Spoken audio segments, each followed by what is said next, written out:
Hey everyone, happy October. Hope you all are doing really well. We are just coming off of a new moon yesterday in Libra. I hope it's a balanced approach for you all, as it has not been too much of a balance for me. Me neither. How you doing, Sandy? So good to see you. I'm doing good, except that maybe it's the Libra imbalancement that had me going this morning because I'm getting ready, jumping into shower, getting myself mentally and getting really excited about doing this with you, right? Yeah. And I take out my lipstick, my lip liner, and stuff like that. And I had got a sample of some perfume, something from Tiffany and Company. So I sprayed it on and I go, oh wow, this smells really nice. And in that moment I tell myself, I says, I wonder if Klay's gonna pick up on it. And then my alter ego jumps in, seriously? Through a Zoom meeting, he's gonna pick up on the fragrance. So who knows? That may be Libra's imbalancement there. Yeah, so that's how I started off my morning. So So who knows how this is gonna go?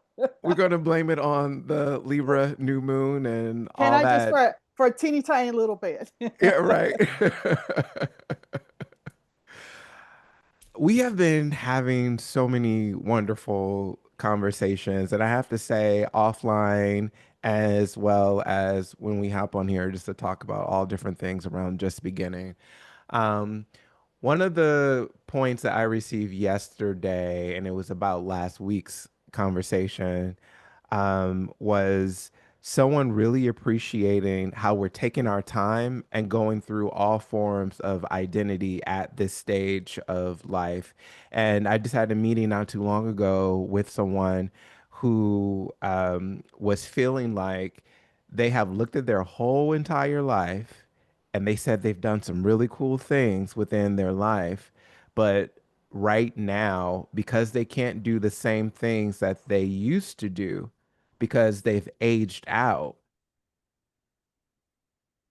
not only are they feeling like their purpose is diminished, they're feeling like their life has no value. So I would love to start there with you in particular. When you hear me say that, what comes to mind and what would you say to this person? Oh my God, I can relate to that so, so well. So, first of all, being where I'm at in my chronological age, physically at 70, but my mindset is still wants to be able to function and do all the things of 50. It's like, I'm having a tug of war battle over here between my mind and my body. Hmm. Um, when you've been able to do so many things and have so many different experiences, and you start reaching at a point where, I mean, I don't know for this person, but for me physically, I'm starting to notice changes in my energy level or just health, keeping up with appointments, trying to get things done. Mhm. um, you start wondering how we're viewed or how we're being perceived by not just family members, but if you're still actively working in the workforce, how are they perceiving you? You know? Mm. Hmm. And then for me, it's I'm trying to find a balance, trying to get reacquainted or learn my body as it is now to see if we can come to a truce or to terms with, okay, like I still want to be able to do all these things I used to do before to in preparation for the holidays, for family dinners, to be able to go out, to do things. Uh, but right now, I could plan something for Saturday, but I never know how my body is going to be when I wake up Saturday morning. And then Mm. I find that I've had to change, like, okay, if I'm having some discomfort the day before, am I going to have to get up an hour earlier to change how I'm taking my medications or to stretch and exercise in order to then fulfill the things I want to do Right. to be able to enjoy my life going forward or to be able to keep with family events and stuff like that. Yeah. With that said, then there's that mental thing where you start thinking about uh, what's my purpose now? am I losing, you know, the part of me that that I don't want to let go of. That I don't want to let go of. Oh, Yeah. that's good. Keep going. Okay. So because not I think I don't know about anybody else, but I think there comes a time where you start struggling, where you start thinking that, so what's going to happen now with these changes that's going on physically, Mm, and how I'm seeing, do I still fulfill a purpose? hmm. And then I had to take a step back and says, well, let's talk about purpose. Purpose in what capacity? As far as being able to be in the workforce, or your purpose in your life within family. But Hmm. it doesn't end there. It's also, I think I found myself reflecting on what is my purpose, and trying to realize if trying to coming aware that there's a self-fulfilling purpose. Okay, let's stop there really quick because I Okay. think that's really important.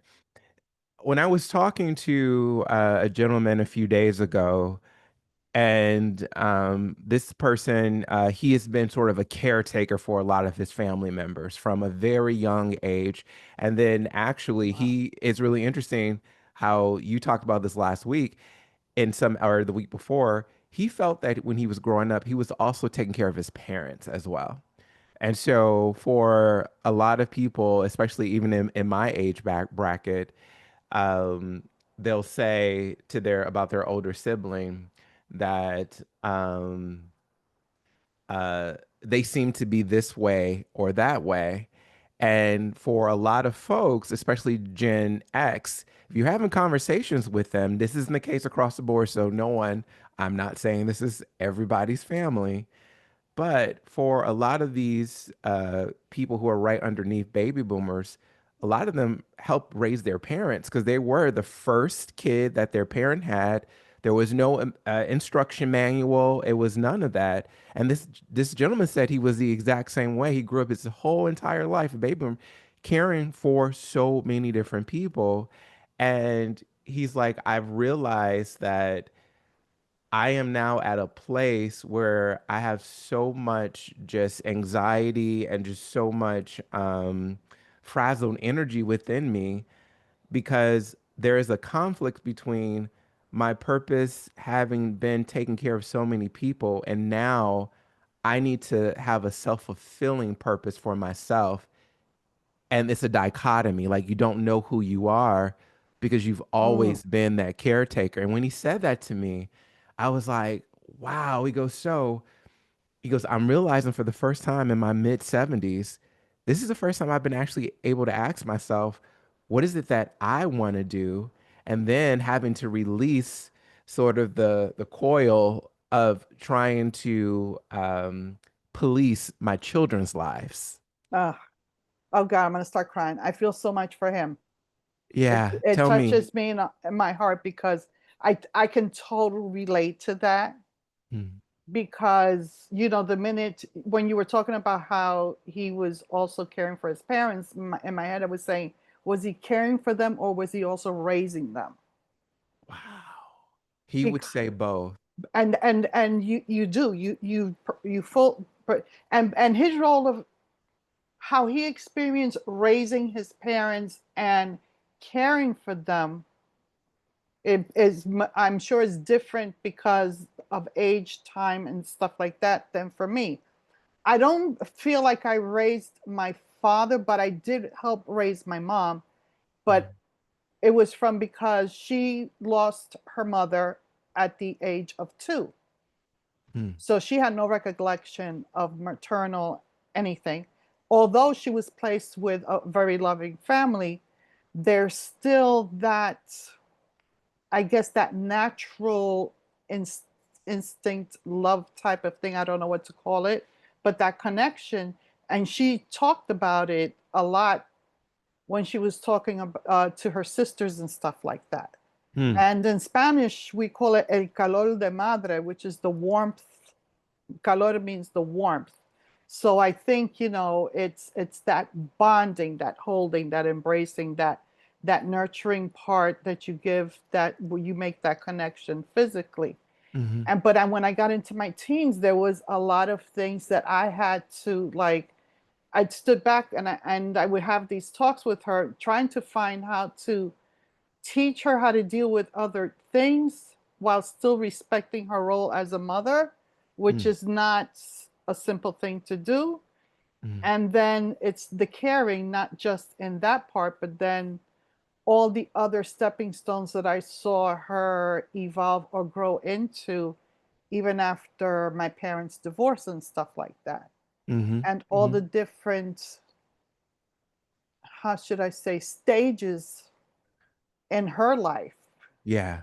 So, so I get, and then now he's Mhm. at this point. If he didn't just do that for his mom and dad, and he was a caretaker and giving, yeah, all of a sudden now, okay, I've been doing this for so long. Mhm. Similar for me, like I've been a caretaker, but I was also in the medical field, so I was caretaking of patients. Mhm. So that's a big thing to step back to say, who is this, all I am, or is there more to me? And how far am I going to have to dig into myself to find out who that person is, and what my who else am I that got buried beneath all of this? And I think that's the query that he is wrestling with. Is this all that I am? Because of the performative roles. And even last week, we started to talk about what's on the other side of understanding all the identification factors that we take in from career, relationships, society, culture, and things like that. For him in particular, what would you say? If and based off your own experience as well as being just in the field in general, if someone is wrestling with who am I in spite of all the roles, where would they start? For me, um,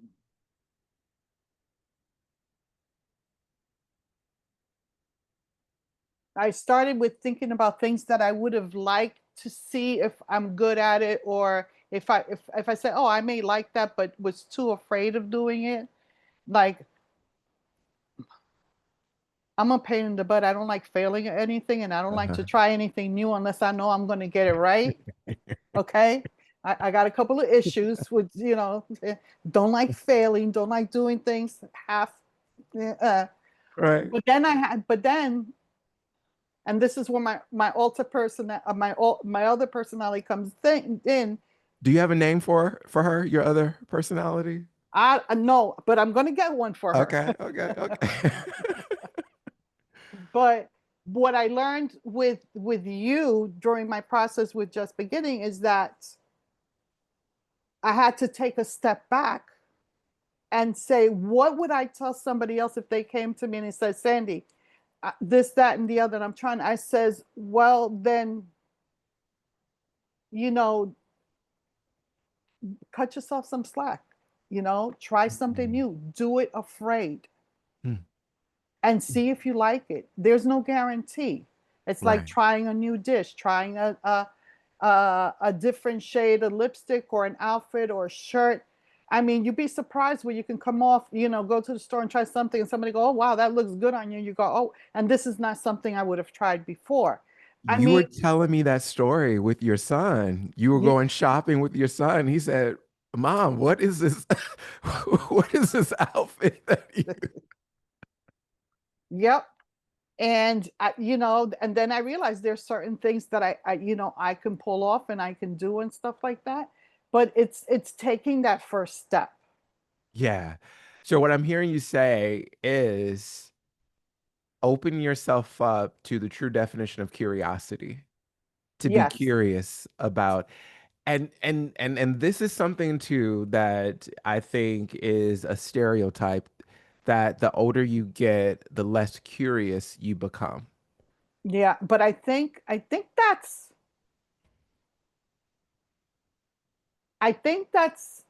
an excuse, a lie, or a, I'm trying to find the word for it.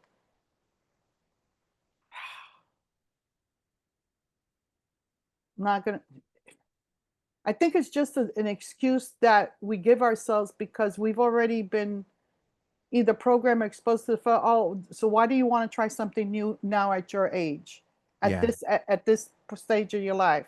Well, Yeah. then why the hell not? Like my niece told me, what are you waiting for? Like, Right. and we waited this long because we were busy doing a whole bunch of other stuff. Right. So now that we have to look at this part as a window of opportunity, a next uh, adventure.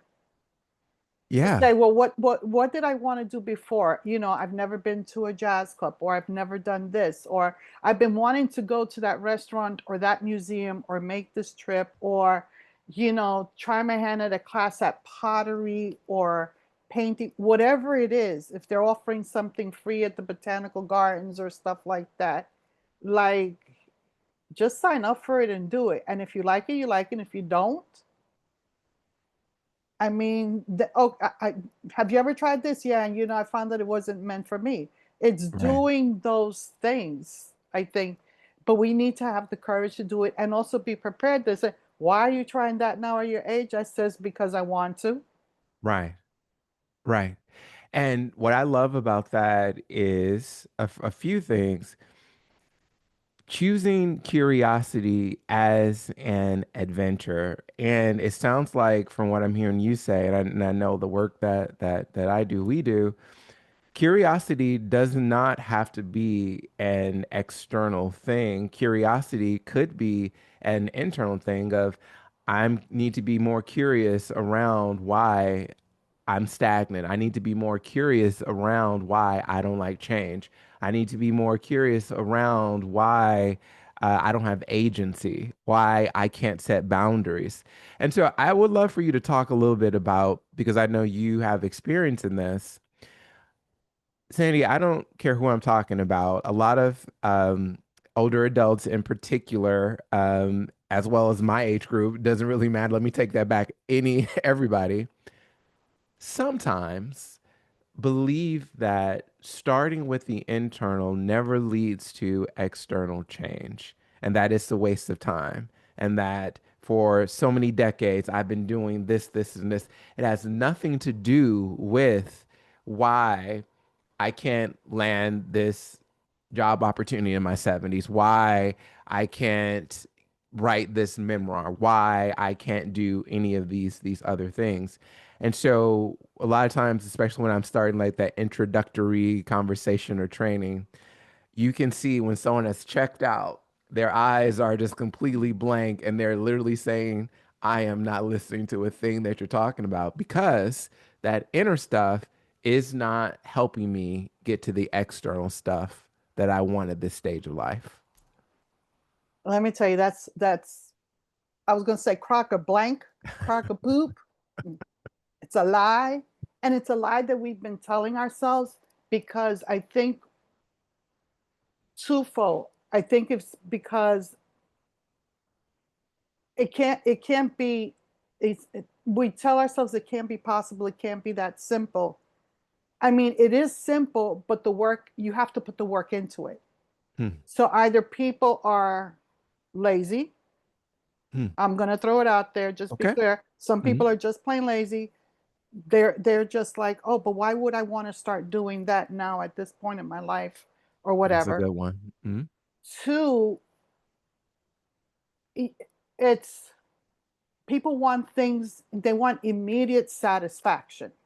All Even right. at that age, at Even this at that age. age. Hmm. Oh, yeah. Well, if all I have to do is change my mindset, like, you hear people talking about manifestation and stuff like that. But it doesn't mean that because you sit there and you're going to be sitting there like going, and you're thinking about something that you're going to manifest. No, manifestation means, yeah, you're rewiring your brain to do either internal physical healing or to open yourself to receive blessings or gifts or information or insight to not to change something or to do Hmm. something different but you, but still you're going to have to apply and you have to do some work into it. Um, it's and then some people I guess they just figure why even bother, like they throw their especially hands at up. this age. Yeah, why am I going to do that at this point in my life? Mm, You mm, know, they say, let me just sit back and just roll with it. And, or maybe in their mind, it says, I'm comfortable where I'm at now. And if you're comfortable where you're at in your life with what's going on and you're good with it, hey, mhm. and that's okay. Yeah, And you know, and that's allowed, that's okay. But you have to think of, just accept it.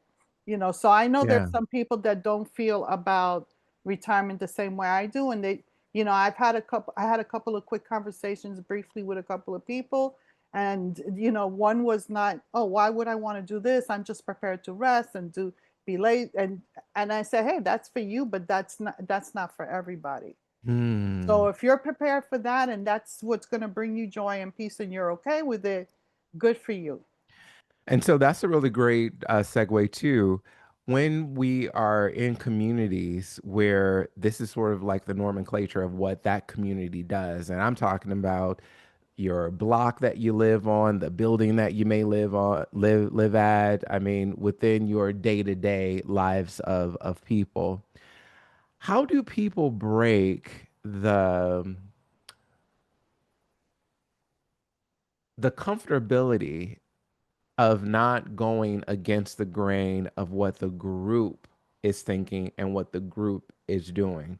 Because what I have heard some older adults share with me, whether it's been in consultations or in on the intake form that we offer folks, it's the fear of if I go against the grain and do something different with my newer found sense of self, and it's not what my community is, it's too hard to find friends at this age and stage of life. I don't want to try to go down a path of newness when I may be alone and by myself doing that. But you see, that's already kind of like laying the groundwork for um, a phrase that I'm familiar with. That maybe there's a new phrase for it now. Self-fulfilling prophecy. Of course, if you tell yourself Mm. that I want to try this, but not everybody else is doing it, or my friends aren't accepting, then y- that it yes, it takes courage, but you have to take a step back and says, am I doing this to keep them to keep them at to please them, Yeah. so I can stay in an environment or with a group of people that, because they don't want to break the norm, they like their little routine, me stepping out of that circle may be disruptive to them? Hmm. Or is this about you trying to find out what's your joy and stuff like that? So the question I would pose if I was with a group of people, I says, I don't ask permission, I just do. So I would tell, This is listen, I'm true. gonna try this. You want to try it with me? You don't want to? Okay, fine. I says, are you still gonna be my friends or my support group or my people if I find that this doesn't work for me? Hmm. And when I come back to you, are you going to embrace me? Or are you going to say, we see, we told you it wasn't going to work out. It wasn't good for you, this, that. I said, because I don't want to hear that crap either. I just tell them, I said, so which one? If you're really my friends, then if you really love me, if you really support me, if you're really my friends and you care, then you're going to support me or encourage me to do this. Because if I find something that I can, and then come back and share it with you, or you decide, because first thing people do is that it's like that stupid cereal commercial, give it to Mikey, he'll try anything. Everybody waits That for a reminds Mikey me. to try something, all right? I remember that. And then, did he like it? Was good. Oh, he didn't drop dead. She didn't die. She didn't break a leg. She didn't. Okay. Well, it looks kind of interesting. Oh, they're so and so's looking good. Oh, they look happier. They've been doing something. Oh, did you see that they're going out dancing more than just, at parties of? yeah, then all of a sudden you're going to have your own little tribe either joining you, or you're going to open yourself up to meeting new people and having a whole new experience. Yeah. I think we just have to be courageous enough to do that. And, Mhm. one phrase I've used with people that have told me, oh, but why you want to do that? I said, I'm sorry, were we born together? Are we Siamese twins? I says, I don't remember my umbilical cord being attached to you. So um, I'm I'm gonna go try this and I'll let you know how it goes. And you know, I think we just need to take the chance to find out. For me personally, Yeah. I don't have that problem. I don't have a problem saying, you know what, I tried this, it didn't work out for me. It wasn't what I thought it was. And what did I lose? Yeah. Nothing. But I gained an experience. I can Hmm. say I did it. Hmm. Hmm. So Hmm. now let me see what the next one is. And around this transition, the most important thing that I think we keep coming back to week after week, no matter what the subject matter is taking that opportunity to take a step back. And even in the pilot, and for folks who are interested, is at justbeginning.info where you can see the pilot work that Sandy and I did together. At the very beginning, there is a psychologist, Dr. Riley, I can't think of his last name, and he says, um, so many people prepare for retirement financially, but they don't prepare for it psychologically. Who knew that that was actually a thing that one had to do? And so even and when I first started this work years and years ago, majority of my friends' parents all were financially successful, multimillionaires, and had all and still have all of the financial successes that would warrant them to have an incredible retirement. But they did not prepare from that mental clarity, that wellness, that emotional standpoint in terms of what that transition will look like. So I'm hearing you say, and it really matters, is one, take a step back, get curious, that curiosity in terms of what are you adventurous about receiving from an inner standpoint and an outer standpoint. And this is an invitation to courage in a brand new way. And because you have a lived example from this, talking about like taking that step of courage and being adventurous, what did your friends say when you said that you were going to go to seminary? Never done it before. What was the reaction? Well, for the ones that I had one in particular that didn't say anything, didn't acknowledge it, didn't congratulate or stuff like that. Hmm. But then I had another one that was like, oh, wow, I know that you were always active in the church. And uh, we had many different like debates on, not debate, but just talk about faith Yeah. and the role that it plays and how it can be a double-edged sword depending on how it's um, practiced, what you've learned, how it impacted our growth and stuff. So they were very happy. They was like, good for you that you're taking the step and everything. And everything that I learned from being in that group with the mentors and the class members themselves from all different walks of life and different, not just different walks like professions, demographically, because it was online and everything. It Right. was just very enriching. Hmm. And I got much more out of it to even apply to this stage of my life of retirement than I thought that I could. So it's kind of like for me, it worked out. It was a blessing because I was able to integrate a lot of the skills and the tools, Mhm. not just for theological purposes, for faith, for things like that, but also for just speaking to people on day to day life and things that we go through, Yeah. which is what basically the purpose of faith and stuff like that should be used for. Right. So. And that's a great example as well for people who think that um, that inner work, that questioning is only for this group of people or that group of people. You literally have people from all over the world connecting in this group to figure out things of what's next. But even taking a step back to support what we've been talking about around taking a step back, assessing the curiosity and then the courage, what led you to seminary was you going on the quest of that interpersonal work of just beginning that opened up the pathway for the seminary process to take place. And so, for folks in particular who culturally, and I'm going to say culturally, it means so many different things. Their culture has told them that this is just the end. How do people fight and combat what their cultural upbringing, whether ethnic, whether uh, financial, neighbor, whatever the case may be, when culture says this is what it is for you, and people are just saying, I guess this is just it, how do they fight that?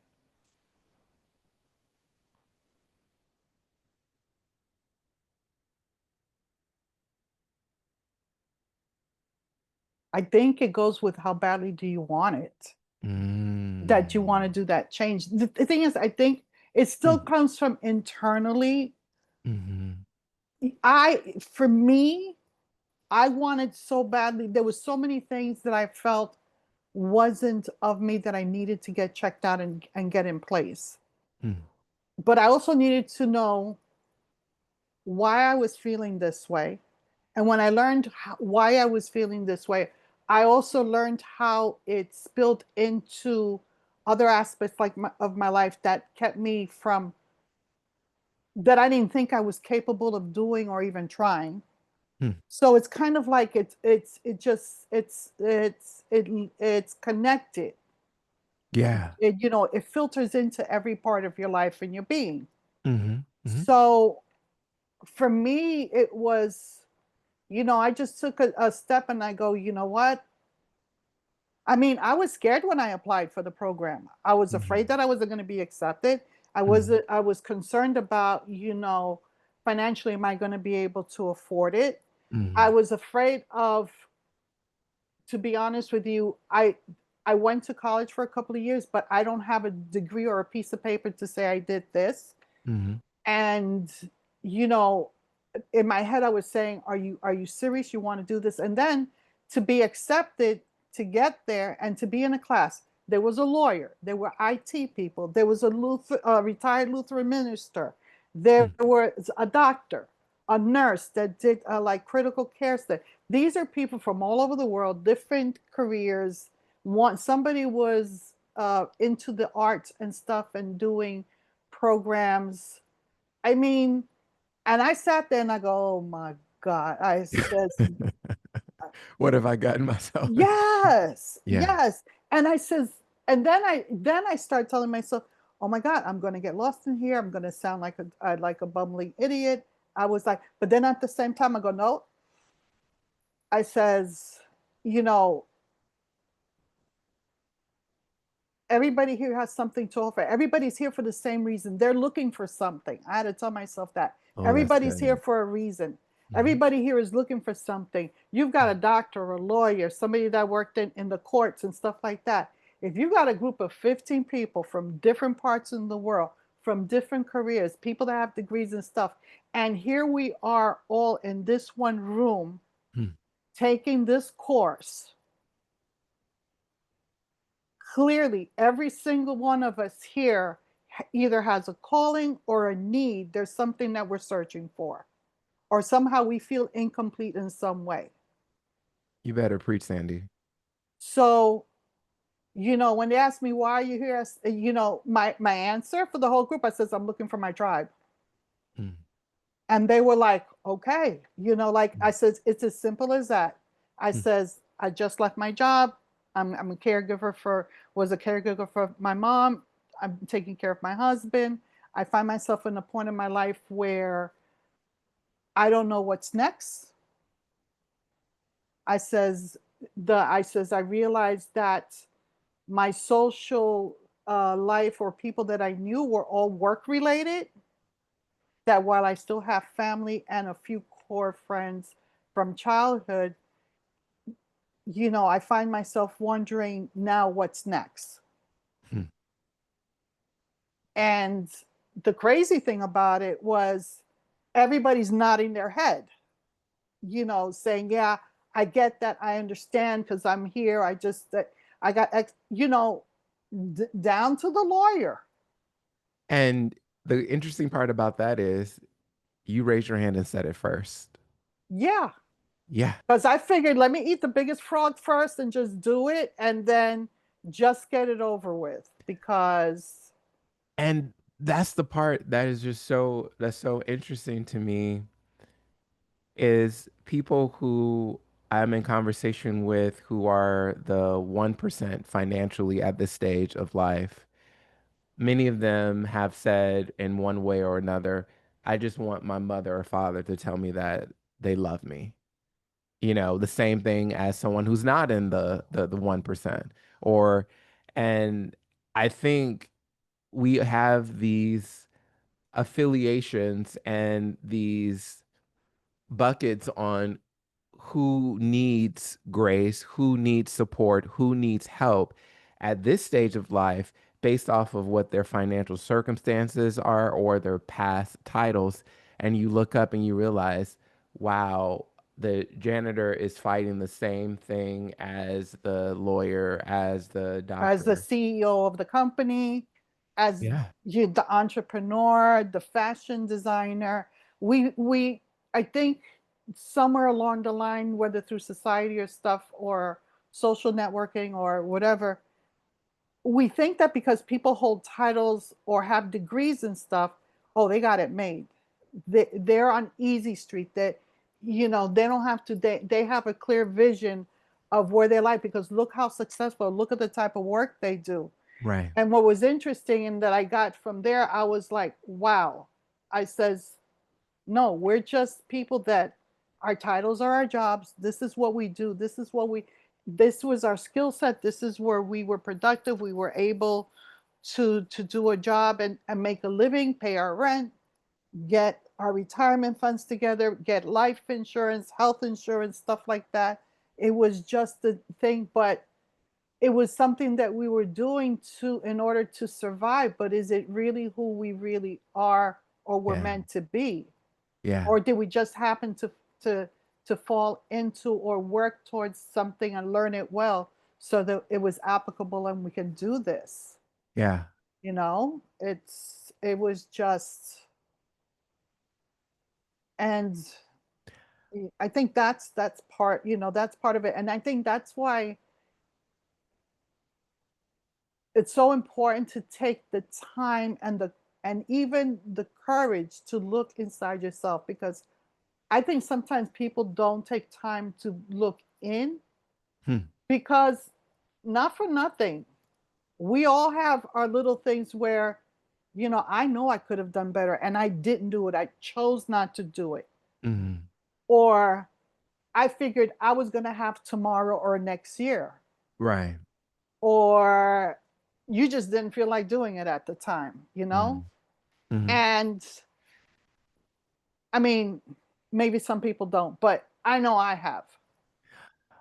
I remember you sharing in particular about one of the classes that one of the facilitators said you have a great strength of vulnerability, Oh, and that yeah. invited other people into sharing much more vulnerable stories. Vulnerability seems to be very important, definitely in the work that I do, we do. Older adults in particular, how do they say at this particular point in time, I need help with that. I don't understand that. I need support. How do they leverage that vulnerability? And if you want to share that story, you're more than welcome. Um, I'm trying to remember what I shared with her, because there was a couple of things that I shared with them about the type of work that I did. when I Mhm. worked with patients that were terminally ill. Mhm. And then the story of my grandnephew who had just passed away from at the by the age of 7 from a brain tumor. Mhm. And being that it was a theological class, it was about faith, prayer, and how you're praying for somebody to be healed, but at the same time, it was questioning, is that the best thing for them? Like, to what degree? It was a whole theological thing, a Mm. breakdown Mhm. about to what degree is it going to be a complete healing, this, or are they going to be struggling the rest of their lives with Mm. different things. It was a layered process. Mhm. So I gave them my what I thought, and also what I was encountering with the care and the disease that my husband was going through. Mhm. And I was being honest about being angry at times, not just with the disease, but I had a moment where, I would sit down alone and think, I looked at my husband, no, this wasn't what our golden years were supposed to be like. Mm. And I told him, I says, how I felt like for a little bit I was cheated out of, Wow. our retirement phase where we were supposed to be going to travel and stuff like that. And Mhm. then I realized how insensitive and cruel that sounded. Um, but at the same time, I had to realize that I wasn't really angry at him. I just felt disappointed because I had an idea or thought of how it was going to be, and it wasn't there. And it Mhm. was about realizing that, giving myself some grace and stuff like that, which ironically opened up for somebody else that was there that was dealing with a parent that had dementia, and Mhm. somebody else with Alzheimer's. And they were struggling with the disease, the Right. impact that it was having on them, their home, Mm. um, being a person of faith. And so what it was just people struggling with different things, but Yeah. people don't want to talk about it. That's right. People just don't want to open up and talk about it, because you're not supposed to talk about things that are going on in home. Or if you have a job or a profession where you're a person of faith and you're in front of your congregation, Mm. who listens to you when you're going to talk about faith and prayer and stuff like that? And meanwhile, you had a challenging morning with your parent because of this Right. horrific disease, and you're at your wit's end, and you're trying to find your balance. Right. And there's so many of us out there that is just different things that we refuse to open up and talk about it. Mhm. I think a lot of people don't talk about it, my age bracket, because they figure, at this point in my life, what is it What's going the to point? what's the point? What is it going to do for me? Mhm. you Mhm. know um Maybe they just figured, I've come this far in my life, 70, 80, 85 years, for what? Right. Right. Maybe for them, they don't need the peace mentally to know the why behind it. I'm the person that I want to know the why. Right. And my second goal step was to, once I found out the why within me, Mhm. it was to see, did any of my insecurities or poorly learned traits filter into my children, Mhm. that will for then filter into my grandchildren? And what kind of answers or things can I give my children, skill sets or stuff to help them, so that maybe, their transition into these different stages is a Mhm. lot more seamless, or they can know, oh, this wasn't me. I'm this way because this is what I learned or I saw, I was exposed to. So now we're going to deal with it. I mean, That's that's such a great example because I think people think of vulnerability as as giving up something, and giving up something, and vulnerability is shame, and vulnerability is a form of weakness. weakness, and exposing something painful. And what you just literally shared is vulnerability is a teaching tool for yourself, and it could be for other people, because here it is that for you it was important for you, for Sandy, and also your kids. But in this example, your vulnerability in the classroom taught other people, I too am going through that, and now I'm sure that they're taking it to support their other loved ones and themselves. And the thing is that it shows, number one, that we're human. Hmm. And the thing is, it's that it's the one gentleman was in IT, and he had some stuff that he had never discussed with anybody that was undergoing with his family at that point.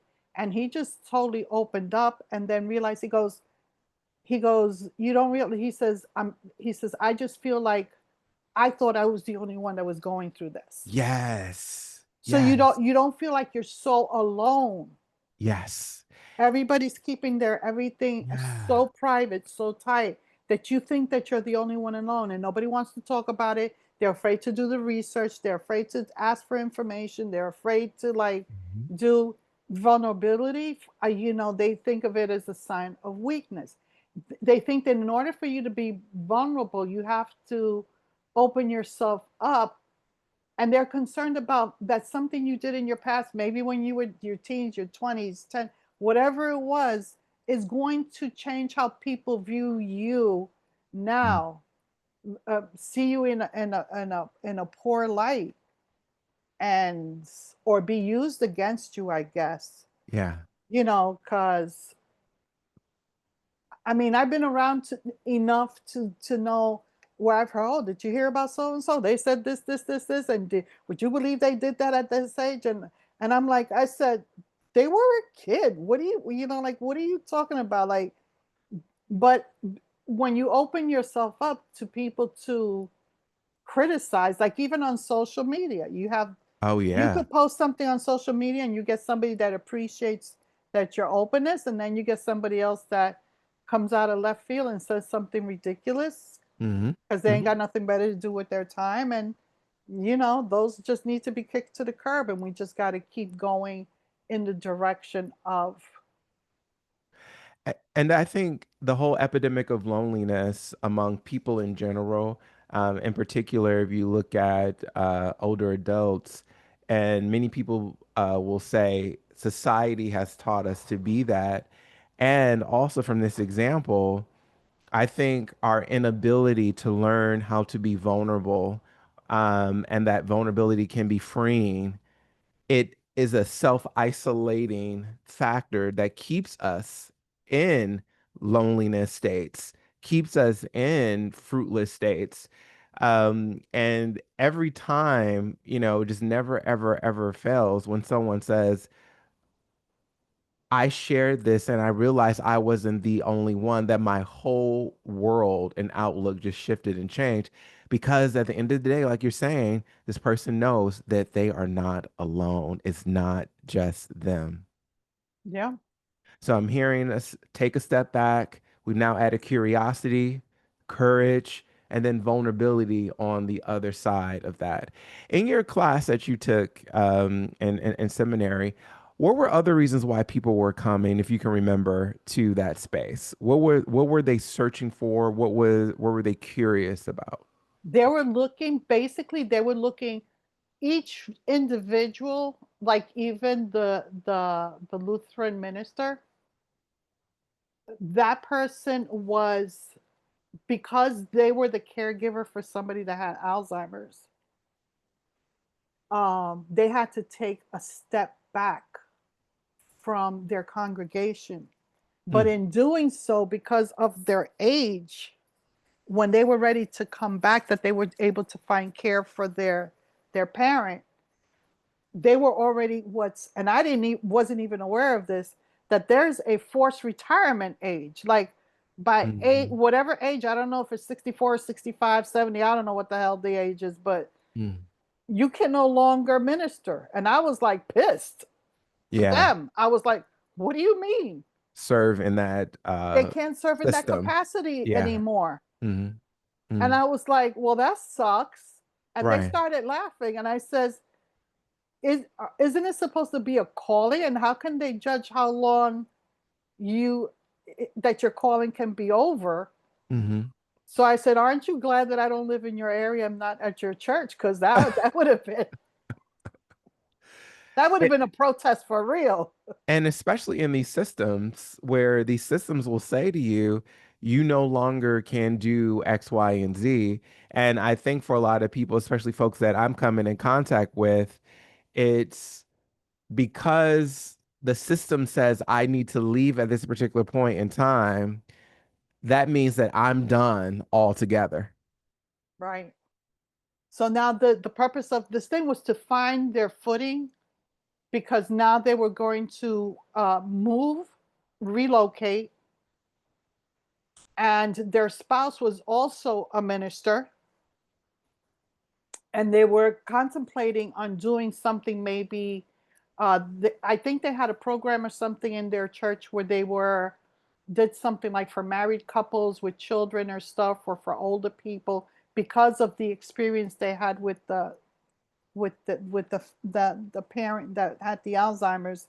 They, in relocating, they were looking to see if there was a need over there to help people along with this, to give them support spiritually and to the community. So I was like, oh, okay, that's, they put thought on it, they Yeah. prayed on it, but they needed this course to try to see, they the majority needed an outlet. I think they were looking for a place to get their aha moment, I guess. Hmm. And because each individual had a great deal of faith or had been very active in their church and Hmm. stuff like that, they were at a point where they wanted to strengthen this to see what skills they could get to then find what they were going to do, because everybody was leaving a lifetime. Like, remember, somebody from the court system, ordained Hmm. minister, Medical. medical, Mhm. doctor, nurses, the arts. That one art program was being closed down, and they felt the need that somebody else was going to be doing. Uh, so I remember the lawyer was leaving, closing up his practice to do something to help people adopt children and deal with children in foster care, to find homes for the older kids and stuff like that, Mm-hmm. to help people how to navigate. So everybody was looking for to take whatever expertise they had along with their faith background to try to do something different or combine the two and find their footing and their purpose going forward to do this. Yeah, they're looking for reinvention at this particular Basically, point. right. And that is such an incredible word for what so many people feel that they want, but they don't have the language to say, I am 70, I'm 80, and I want to reinvent myself. Most people can't get to that point because it starts off with, I'm too old. On the other side of the identity things that you've had to leave and to pivot out of, and particularly your career, which had so much identity wrapped into it, what does freedom now look like for you? Do you feel free? Yes, I feel free. I also learned that I used to joke a lot that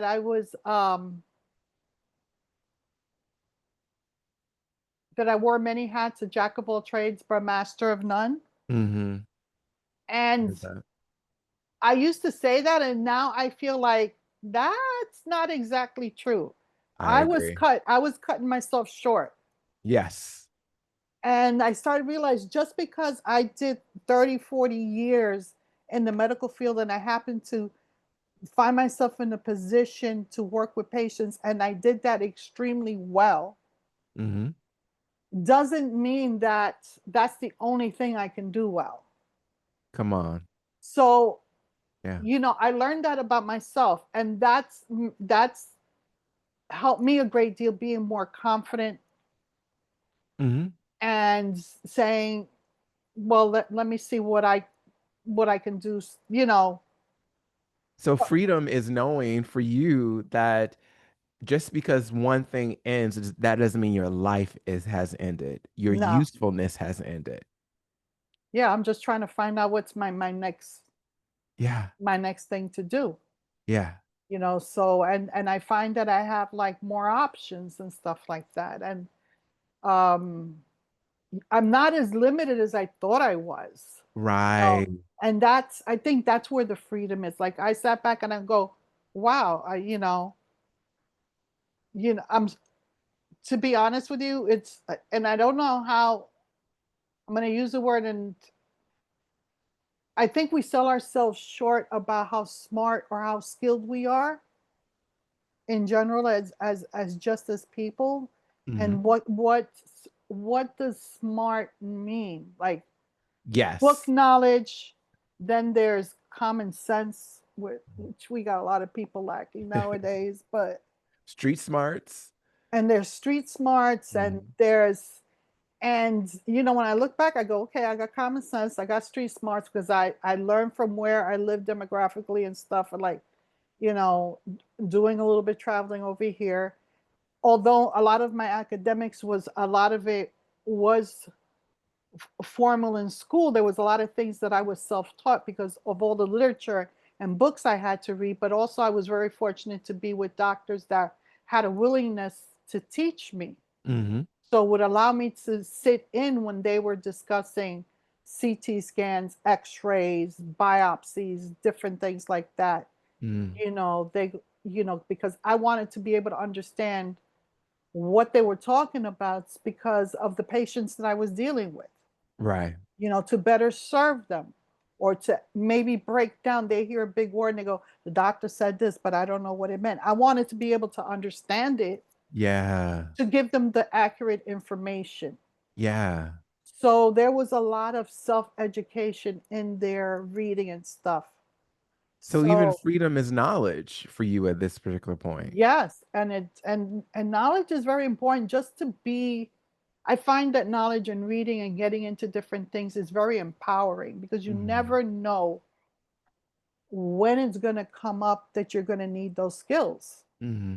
Like I was in awe that things that I learned in high school in a course that I took at a hospital, how to change beds and bathe a patient that was bedridden before I got married, was stuff that I remembered Hmm. and was able to use in caring for my mother and my husband. Wow. So nothing is ever wasted. So, yeah, Yeah. it's just, even if it's not for you personally, I think if you find somebody that says, oh, I can share this with you and Yeah. and empower somebody else Mm-hmm. Mm-hmm. because you've been able to share that information. So, you Even know, in the example you were giving about the person that was told, the minister, that they're no longer needed within the system at a certain age was really interesting. I was just having a conversation this morning with the producer that startled them was a stat. By 2030, there'll be more people 65 and older than there will be children. And this is a someone who works in television, and she was like, "Wait, what? I didn't know that." And I was telling her, I said, "That's why some of us need to be preparing for this or have been preparing for this for a long period of time." Just now think, in particular, as folks are living longer and majority of people need to work a lot longer, the fact that there will be more people at that age demographic than there will be children, children. we have to be invited to start thinking about this stuff. We probably we're a few decades late, to be honest, in terms of Yes. preparing for this, right? Yes. Yep. And so that stat alone, just talking to this person, like you could tell that gave her extra permission to say, oh man, there are going to be opportunities for me. What do you say in particular, Sandy? Because I think you are someone who is on the other side of that in terms of that freedom, expansion, seeking to do new things, knowing that a lot of folks are going to be doing a lot of what you're doing and they're going to have to. What would you tell folks to do in order to start when the world is telling you this is just the end and stats are coming up? That's going to show that you're going to have to be a lot more active in your older age. Oh, that's interesting because I found myself recently talking at little social events, like within the last few months, like cookouts over the summer and stuff. Hmm. Uh, my sons, they have friends, couples, and stuff like that. So their age bracket is like the 50s, the 48s, the 45 to 40 to 50, the 50 and over, and then the 40s.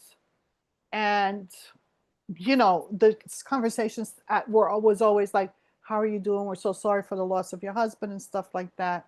Mm. How are you doing with this? And I share with them a little bit of this of I says, listen, you guys are young, you're paying into Social Security. Well, let me give you some details about this. I found myself that I needed to do this. I learned that Social Security, if you're a married couple, you don't get both checks. And they were like Right. surprised. They weren't aware of it. I Right. says you get one and then you get a percentage of the second one. So while Hmm. both of you are working and paying into it, if one passes, you're not going to get two checks. Right. I said, so I had to redo my budget and stuff. I says, I learned about having to obtaining a financial advisor because while my husband and I were on top of taking care of our retirement funds and we checked in with it intermittently and stuff, I had some hiccups, some roadblocks of Hmm. because of language that the banks were sending me that I wasn't aware of. I Hmm. said, so, you know, learn bank languages, look at different things. And I just gave them a couple of things that was like, I Hmm. said, you may think, oh, we can't afford a financial advisor right now. I says, but you may want to look into this, that, and the other. I says, and as you're preparing for that, Hmm. I says, I says, I would advise you because of everything that I'm going through. Think about what you want to do once you're leaving. And I says about retirement. Hmm. I says, because by this time they had already, a lot of them heard that I had gone to seminary, that I was Hmm. doing different things. Says, how is that going for you? What are you doing now with your life? So, we talk about the grieving process and adapting and the different things a lot of people don't talk about. And I think what needs to happen now is what would be beneficial for the future generations is for them to be open and to get their hands on this information and also to realize, at least what I'm trying to do by example by doing this, is to let my kids know life is not over just because you leave this job. Right. If there was something else that you wanted to do that you couldn't do because for whatever reason, you can do something. And I just don't want them to be limited. That I want them to know that they have freedom and that they're empowered to make different choices to going forward. Yeah. You Yeah. know that it's going to be up to them how they want to do it. You know. Absolutely. And even with the pastor that you talked about from the seminary program, they were thinking about how to take what they were great at doing, what they love to do.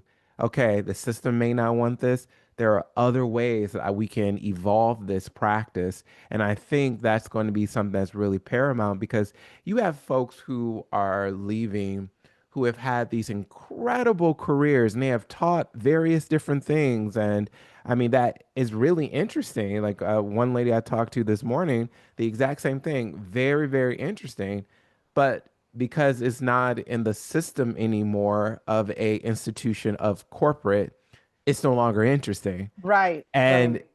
instead of thinking, how can I evolve what I love doing beyond this, the skills that I can gain, as well as the opportunity? And because so many of us have, especially older adults in particular, they have the audience. And you talked about this our very first conversation. You're going to work, you have a full audience who you are, really, who are your teammates, who are, patients, or in your case, but we don't really understand that the audience is going to shift and change at some point. And it's time to find a new audience by evolving our craft. Would you Yeah, say? yeah, and the thing is that once you have a craft, we have to start thinking, be the ones at least the trailblazers to break the stigma of thinking outside of the box, because just because something has never been done before doesn't mean that it can't be done or it's not doable. You better preach, Okay? Sandy. Because let's say you have a set of skill sets.